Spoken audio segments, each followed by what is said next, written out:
Batemos a meta, dobramos a meta. Foguete não tem ré. Vamos vestir a camisa da empresa. Vamos dar sangue, suor e lágrimas para conquistar mais e mais e mais.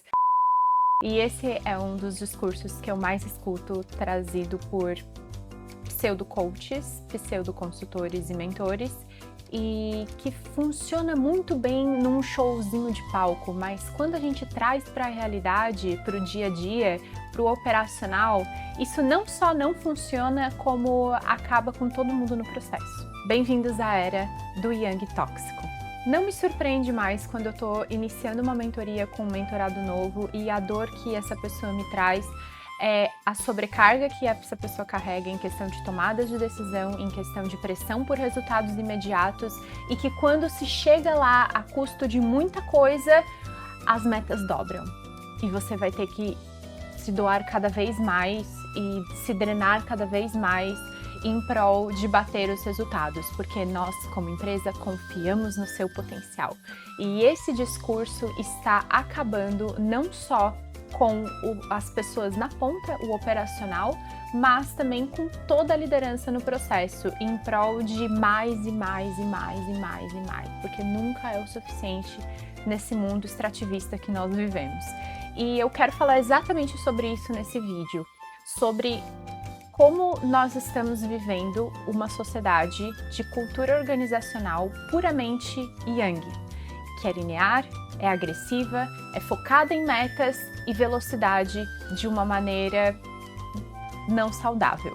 Mas o que acontece com um sistema que só sabe acelerar e esquece como pausar? É isso que a gente vai estar falando sobre isso no vídeo de hoje. Se essa é a sua primeira vez no canal, seja muito bem-vindo. Meu nome é Flávia, eu sou doutoranda aqui na UFSC, eu trabalho como pesquisadora no Laboratório de Liderança e Gestão Responsável e eu também sou fundadora da Eutimia, uma consultoria e mentoria para desenvolvimento de líderes. Se você gosta de temas como gestão estratégica, filosofia e saúde e bem-estar para uma vida mais sustentável e harmônica de forma sistêmica, você está no canal certo. Então não esqueça de deixar o seu like, se inscrever no canal e vamos ao conteúdo do vídeo. Eu fui recentemente num evento que teve aqui em Florianópolis, que é o Floripa Design Day. Para quem não sabe, eu sou designer de formação. E foi um experimento um tanto quanto interessante. Eu fui para conversar com as pessoas, não era do meu interesse só ficar sentada vendo as palestras, porque eu já vejo aula durante a semana, eu faço aulas, eu tô sempre estudando, então meio que não era o que eu estava buscando, né, somente o conhecimento, tiveram palestras muito boas, mas o que mais me chamou a atenção foi na troca com as pessoas ali e o quanto os criativos estavam reclamando da sobrecarga, da exaustão e do quanto eles sentem que agora, principalmente nesse mundo de IA, cobrança por maior performance, ela vem de forma cavalar e exaustiva. E eu fiquei me questionando sobre até onde nós vamos com tudo isso. Porque sim, a IA está mudando a nossa forma de trabalhar, principalmente para pessoas que são cérebros de obra, então não só mãos de obra, né, mas que estão em organizações intensivas em conhecimento, como bancos, startups, universidades, hospitais, enfim, empresas que precisam de pessoas pensantes e que estão trazendo a IA para otimizar e melhorar os seus processos, né, automatizar processos, estão olhando para o tempo que está sobrando no trabalho dessas pessoas como uma forma de, ok, temos mais recursos a explorar agora, o recurso tempo, dessas pessoas que já eram sobrecarregadas mentalmente, que agora vão ficar como pilotos de IA, que ainda exige um desgaste mental enorme, porque ainda tem os desafios para resolverem, ainda tem as questões criativas de um trabalho, e não estou só falando de pessoas criativas, né, de publicidade, design, marketing, enfim, mas também falando de pessoas que têm que usar da criatividade para resolver problemas, e isso entra todas as profissões, né? Engenheiros, médicos, devs. A gente está sempre resolvendo problema. A gente vive numa sociedade que o principal diferencial das pessoas frente ao mercado de trabalho é a resolução de problema, é essa questão de resiliência, pensamento crítico, inovação. Isso gasta uma energia mental muito grande. E quando a gente abre espaço na nossa agenda, porque os trabalhos técnicos e mais operacionais, eles estão sendo executados por uma inteligência artificial, a gente se vê sendo cobrado ainda mais por performance, o que se torna insustentável. E aí a gente tem duas coisas muito interessantes acontecendo, que é uma geração mais nova totalmente desengajada, em que preza por fazer o básico, porque entende que se eu fizer mais não vai mudar em nada no meu salário, eu não vou ser mais reconhecido ou mais bem tratado, mais cuidado por isso. E uma geração mais experiente aí com anos de trabalho, décadas de trabalho, em processo de exaustão mental e psicológica. E o consumo de tarjas pretas de remédios pesados está aumentando cada vez mais. E a gente está vivendo uma sociedade doente. E por que de tudo isso, né? Por que que isso tudo está acontecendo? Vamos começar lá na raiz do negócio. Se a gente pensar na construção social que nós temos hoje, a sociedade ela vive movimentada pelo medo. Então nós temos medo de perder o emprego, nós temos medo de ser assaltado, nós temos medo de não parecer bem o suficiente, nós temos medo de não ser aceitos, de não ser amados, de não sermos reconhecidos, de não sermos valorizados, de ficarmos sozinhos. Nós temos muitos medos. E esses medos são alimentados de maneira muito estratégica pelas empresas que querem nos vender coisas. Então, a gente tem necessidades criadas constantemente no nosso dia a dia, porque as empresas têm intenções de nos mover através de um sentimento primário, que é o medo, para que nós estejamos nos colocando em situações que não são nem confortáveis, nem saudáveis ou interessantes para o nosso bem-estar. Então, nós nos submetemos a trabalhos extremamente insalubres para ganhar dinheiros, para pagar contas de coisas que às vezes a gente nem precisa, porque nós temos um status, uma imagem, uma segurança, uma necessidade, uma ambição que nós queremos manter ou alcançar. E tudo isso nos leva a uma sociedade, a uma criação de sociedade extrativista, em que para eu suprir as minhas necessidades, eu quero cada vez mais, então eu extraio todos os recursos de tudo ao meu redor para que eu consiga chegar lá. E aí, levando essa mentalidade para o meio organizacional, esses recursos também são humanos. Então eu extraio tudo o que o meu recurso humano, meu cérebro de obra, né, minha massa cinzenta de trabalho puder me oferecer, pelo tempo que ele conseguir, para que eu consiga ter mais recursos, mais dinheiro, mais investimentos, mais patrimônio, mais. Só que a gente a gente está tão preso nessa roda que a gente não para olhar aonde que isso vai chegar e onde que isso está nos levando. Então, existem estudos que apontam que nós vamos entrar num ponto de quebra social, e eu não estou falando só nacional, eu estou falando internacional, por volta de 2028, 2030, em que a taxa de pessoas com burnout, burnout, inclusive, para contextualizar, quando eu falo burnout, é uma doença ocupacional, ela é uma doença advinda do trabalho, tá? Então não tem como você ter burnout numa relação pessoal. Você vai desenvolver burnout no trabalho. E isso pode, né, isso abrange uma série de coisas, abrange ansiedade, abrange crise de pânico, abrange depressão, abrange estresse em altas escalas, abrange o desengajamento, abrange até mesmo crises bipolares e tendências a tendências de violentar a própria vida, tá? Então, isso pode ser muito sério e também tem sintomas físicos, em que eu conheço uma pessoa que sofreu de burnout ou que teve um encurtamento na coluna e que teve que ser internada. Eu conheço pessoas que passaram dias dormindo, não conseguiam ficar acordados. Conheço pessoas que tiveram que ser internadas em crises, em clínicas psiquiátricas por conta disso. Então, é muito mais sério do que a gente acha que realmente é, e a gente só entende que é quando a gente passa por uma. A gente só entende a gravidade quando a gente passa por uma crise de burnout, e quando a gente olha para trás, a gente percebe que teve mais de uma. Se você tem mais de 20 anos, você provavelmente já teve uma crise de burnout. Então, pode ter sido mais leve, mas provavelmente aconteceu. E aí, o que eu gostaria de falar disso tudo? Porque isso vem de uma proveniência em que, para eu suprir os meus medos, eu preciso acessar o meu arquétipo de guerreiro, em que eu estou lutando pela minha vida.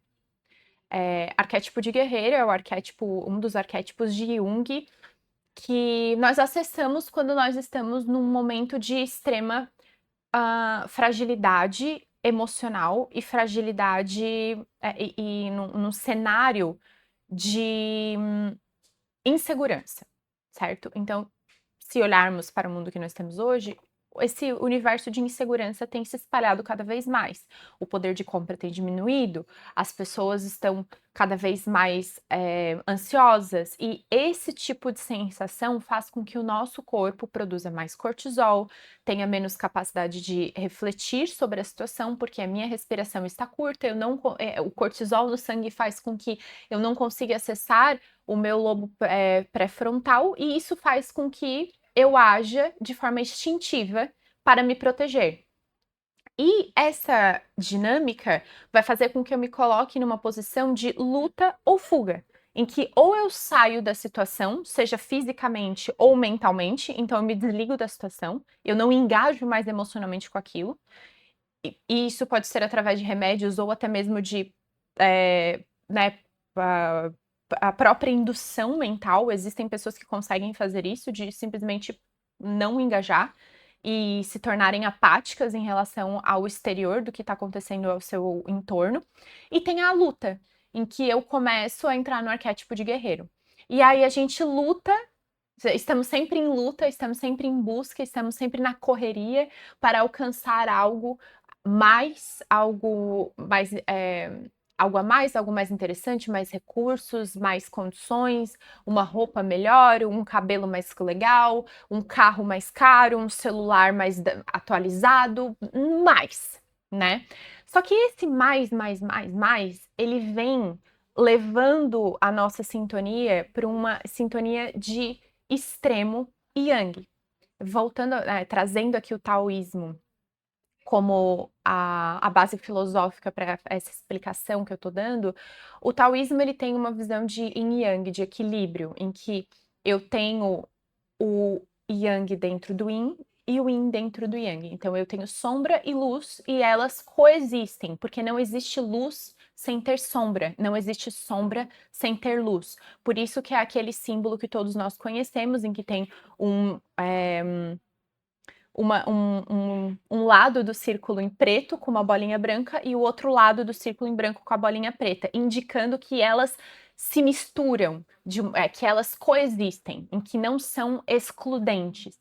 E isso também, levando para outras leituras do Yin Yang, a gente traz aí as energias masculinas e femininas. E eu não estou falando de gênero, eu não estou falando sobre sexo, eu estou falando sobre algo maior, que é a vibração que essas energias têm. Não quer dizer que homens não têm energia feminina e não quer dizer que mulheres não têm energia masculina, tá? Mas é que quando a gente fala sobre esses dois espectros, a gente fala sobre um masculino que é o sol, é a luz, é a energia, é a força, é a luta, é a pressão, é a velocidade e a linearidade e até uma agressividade. E quando a gente fala do yin, que é o feminino, a gente fala de escuta, de atenção, de cuidado,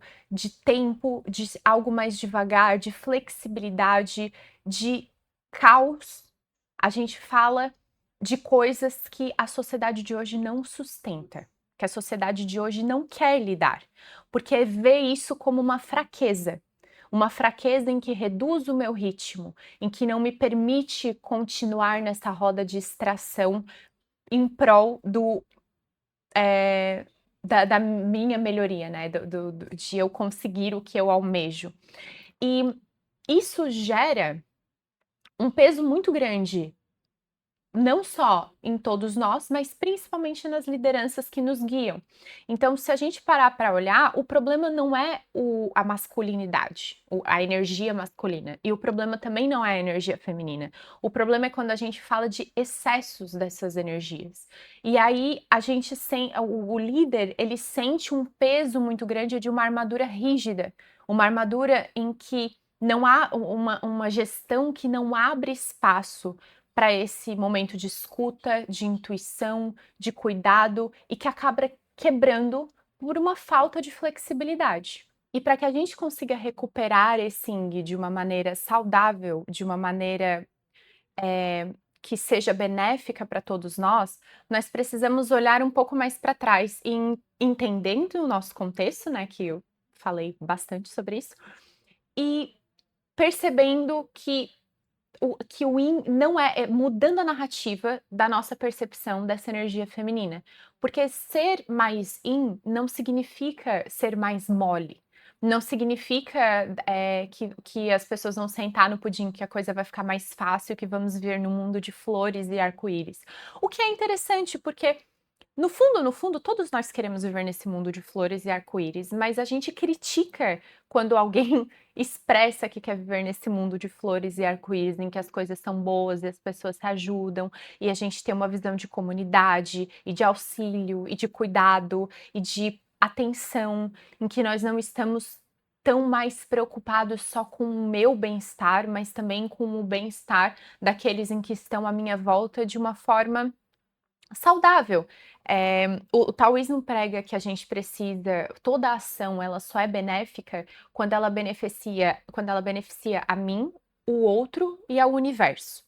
E aí aqui esse universo entenda-se como quiser, mas eu gosto de colocar a questão da natureza nesse ponto porque é mais tangível, né? Não vou fazer o bem para, sei lá, Saturno.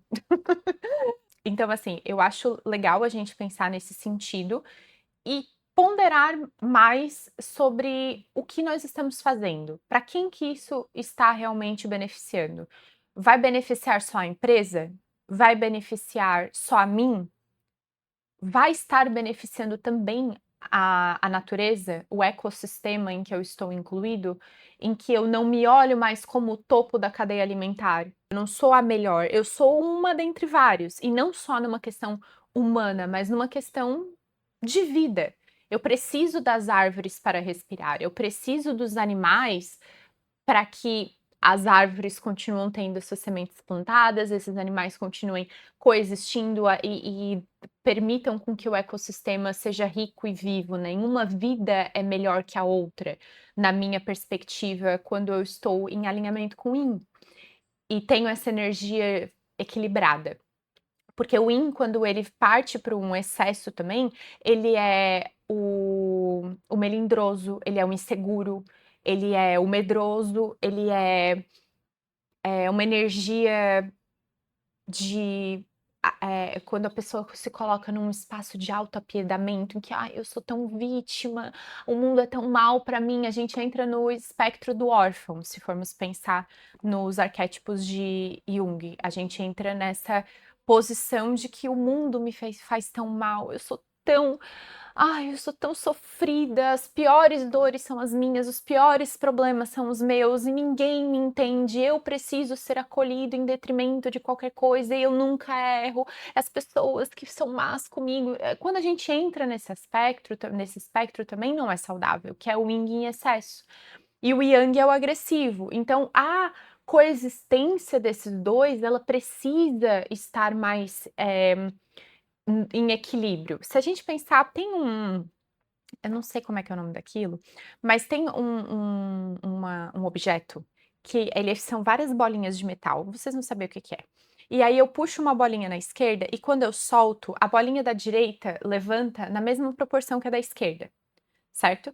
Só que se eu fico puxando a da esquerda e fazendo esse movimento, a da direita vai estar sempre indo pro outro extremo.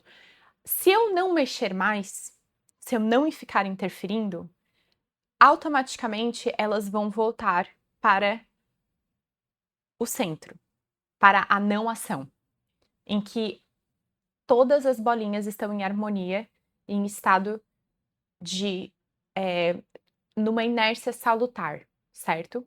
Então, a gente está nesse momento puxando o yang o tempo todo para o extremo.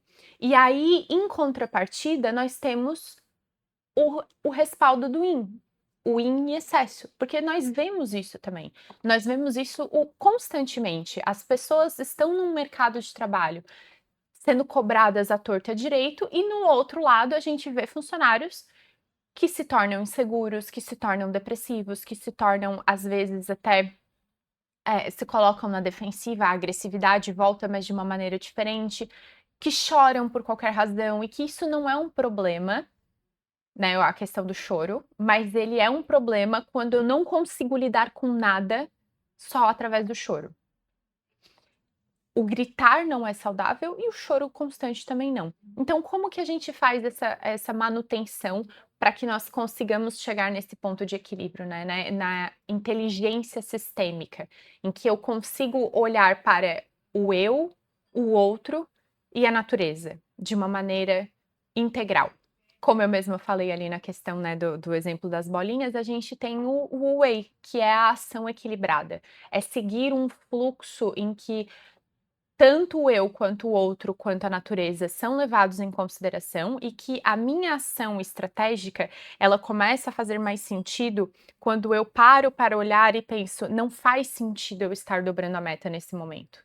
Porque eu já sinto, eu percebo, os meus funcionários estão me dando um feedback, seja verbal ou não, de que eles estão trabalhando numa linha de excesso de trabalho, que está começando a pesar.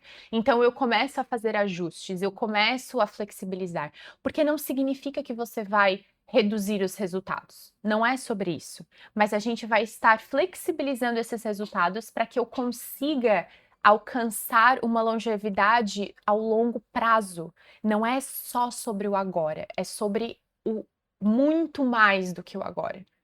E eu não quero fazer isso em detrimento de todos os recursos que eu tenho disponíveis.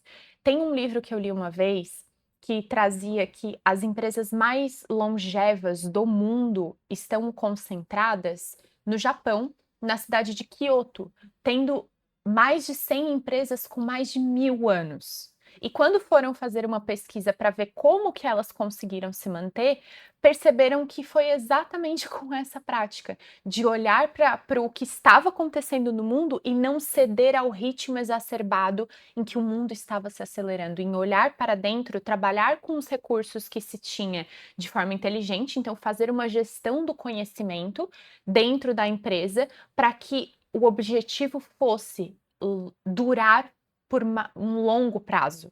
Não é pagar as contas do mês, não é bater a meta do ano, não é só sobre o curto prazo, mas é também sobre o longo prazo. E pessoas que trabalhavam nessas empresas às vezes ficavam a vida toda nessa empresa e gostando de trabalhar lá. E a gente tem visto cada vez menos esse engajamento de longo prazo nas empresas, não só por conta dos layoffs, mas também porque as pessoas não aguentam mais. As pessoas não conseguem ficar muito tempo. E aí, quando uma pessoa cansa, entra em burnout e pede demissão, ela é vista como fraca.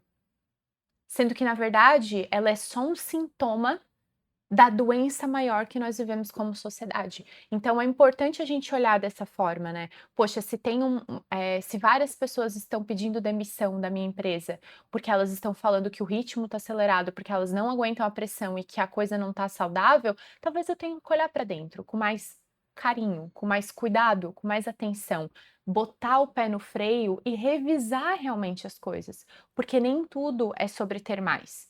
Porque o mais, se a gente for atrás, ele nunca tem fim. E às vezes a gente precisa olhar e entender que as coisas têm um limite, que existe uma curva saudável de até onde esse mais vai estar realmente me agregando.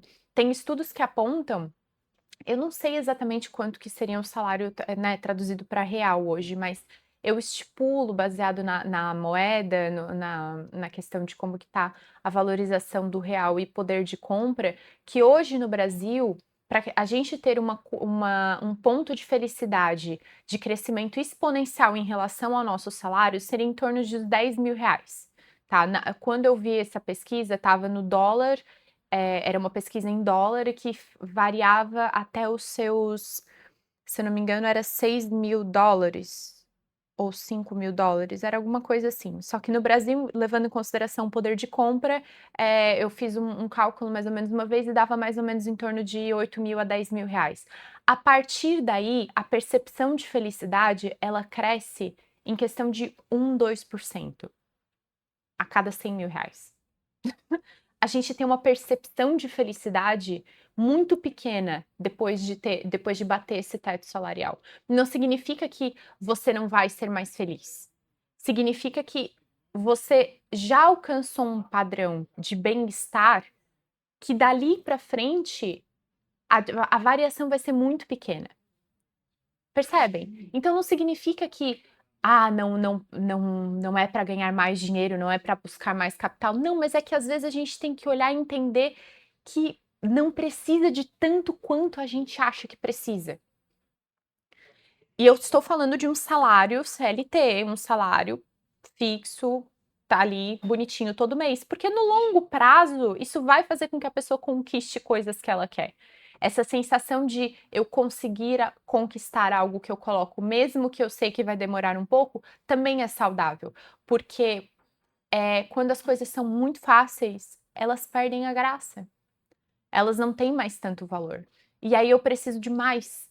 Eu preciso de mais estímulo, eu preciso de mais coisas, eu preciso de mais dinheiro, Entendem como é que a roda vai?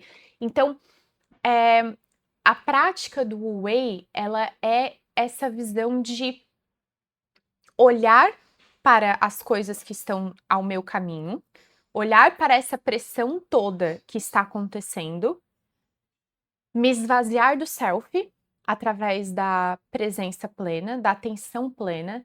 Então, uma prática que eu gosto bastante é a prática da respiração quadrada, que é utilizada pelo exército americano em momentos de tensão, que é basicamente inspirar 4 segundos. Se você tem capacidade respiratória para mais, respire mais. Segurar o ar por 4 segundos, expirar por 4 segundos, segurar por 4 segundos e repetir esse ciclo por pelo menos 4 vezes.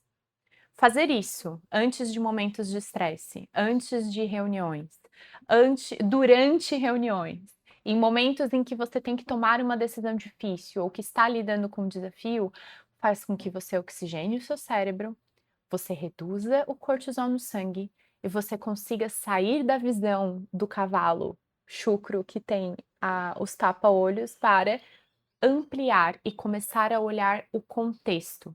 E aí você vai conseguir tomar uma ação, uma atitude que leve em consideração o eu, o outro e a natureza. Essa é uma prática simples, mas que eu tenho certeza que se vocês praticarem vai fazer com que vocês comecem a ter uma visão diferenciada das coisas que acontecem em torno de vocês. Porque deixa de ser sobre como eu estou percebendo as coisas e sim como as coisas realmente são. Não é mais sobre as emoções que eu estou sentindo em relação às coisas que acontecem, mas é simplesmente sobre as coisas como elas realmente são. Eu deixo fluir. Eu me torno mais resiliente, menos reativo, mais presente. E a presença é algo que nos falta na sociedade. Que o Yang consome cada gota da nossa capacidade de estar no momento presente, de ouvir o que a pessoa está falando sem a ânsia de querer responder, de prestar atenção no que está acontecendo sem a ânsia de querer interferir, sem a ânsia de querer sugar, sem a ânsia de querer comprar. É entender que eu preciso de tempo para processar. E da mesma forma, as pessoas que estão em minha volta. E da mesma forma, às vezes eu preciso dar tempo para que os resultados sejam colhidos. Só que a gente tem medo. A gente tem medo de fazer isso. Porque a gente tem medo que os resultados caiam, a gente tem medo de ser punido, a gente tem medo de que os nossos colaboradores não entendam, de que nossos chefes não entendam, de que a empresa vá à falência. A gente tem medo. Para tratar esse medo, para cuidar desse medo, primeiro, a atenção plena. Eu deixo a bola da ansiedade cair, porque o meu medo do futuro não vai ter função aqui, ele não vai me ajudar em nada. E aí eu faço o que é melhor aqui e agora. E eu queria finalizar esse vídeo agradecendo mais uma vez para as pessoas que estão aqui apoiando o canal. Tá sendo bem legal fazer esses videocasts aqui com vocês. E também lembrando de convidá-los, quem tiver interesse em participar do planning mensal, eu vou estar fazendo ele no final de abril. Vou estar colocando aqui nos comentários também o formulário para vocês preencherem, caso vocês tiverem interesse. E eu vejo vocês no próximo vídeo. Até mais, pessoal. Boa semana.